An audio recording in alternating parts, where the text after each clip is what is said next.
Tapi ada poin yang harus diingat dan digarisbawahi.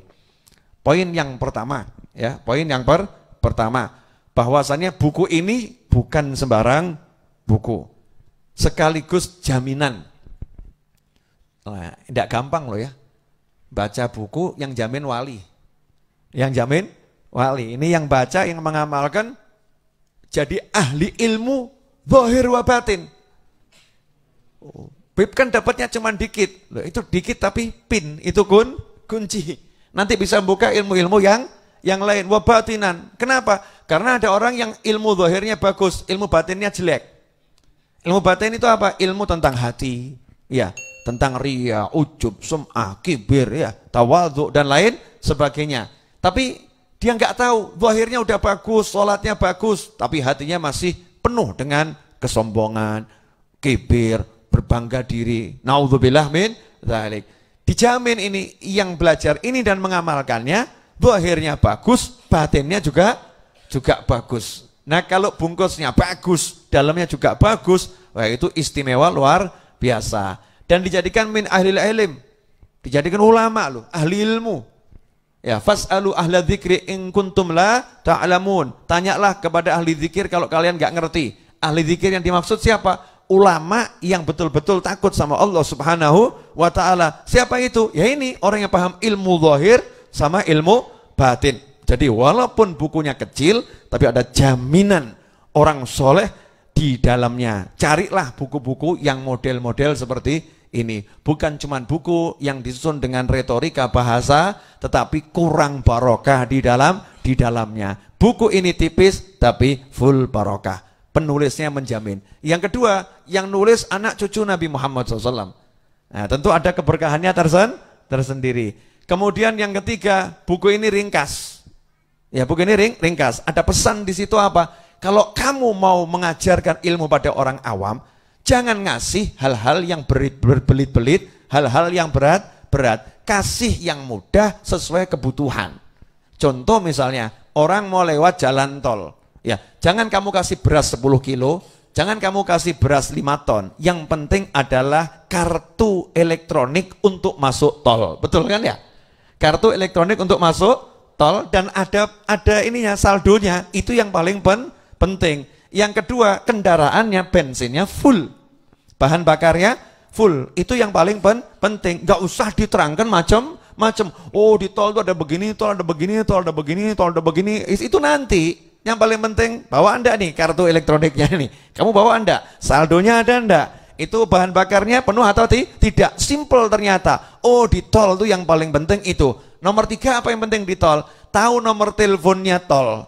Tahu nomor teleponnya tol. Kenapa? Kalau terjadi sesuatu, nggak usah repot, nggak usah ribet, tinggal telepon, masalah selesai. Itu yang paling penting. Nomor 4, apa itu? Tahu yang namanya rest area di mana. Dah. Ya, jadi ini kalau mau tidur, mau makan, mau minum, paham. Orang awam dikasih 4 ini masuk tol, selesai. Ya, selesai. Nggak usah diimbui macam-macam, tambah puyeng, mumet. Itu baru ilmu masuk tol. Lah ilmu ke langit, ilmu ke surganya Allah Ta'ala itu mudah. Jangan dibuat angel-angel. Makanya dikatakan permudahlah, jangan persulit. Dan itulah ciri ulama. Kadang kita ini ndak, oh saya ini sarjana S3, masa nulis buku cuman 10 halaman, oh ya nggak pantas loh, nggak sesuai dengan pangkat saya. Justru orang yang hebat itu, orang yang bisa membuat sesuatu yang besar, tapi bentuknya kecil. Makanya program yang handal itu, programnya itu super canggih, tetapi hanya beberapa kilobyte. Ya, softwarenya itu nggak terlampau berat, nggak besar. Kalau softwarenya itu ternyata kecil, tapi kemampuannya luar biasa, harganya bisa mahal. Berarti programmernya ini orang yang luar biasa. Nah, para ulama juga begitu. Beliau ini programmer akhirat, berupaya membuat yang berat itu menjadi ringan. Dan itulah thariqahnya para habaib, membuat yang susah menjadi mudah, membuat yang berat menjadi ringan. Dan ini yang saya minta Anda semua lakukan dalam kehidupan sehari-hari. Don't sweat the small thing. Rotok bener ya. Don't sweat the small thing. Artinya apa? Intinya jangan menjadikan hal-hal yang kecil menjadi masalah yang besar. Justru masalah yang besar, jadikan itu kecil. Dalam kehidupan, jadikan seperti itu. Termasuk sumuknya kita di siang hari ini. Itu masalah yang kecil. Jangan kamu perbesar dengan begini-begini terus. Ya kan? Atau kamu begini. Akhirnya kamu jadi tidak nyaman. Saya juga jadi tidak nyaman kalau saya begini. Terus bagaimana? Berusaha berdamai dengan cuaca dan suasana.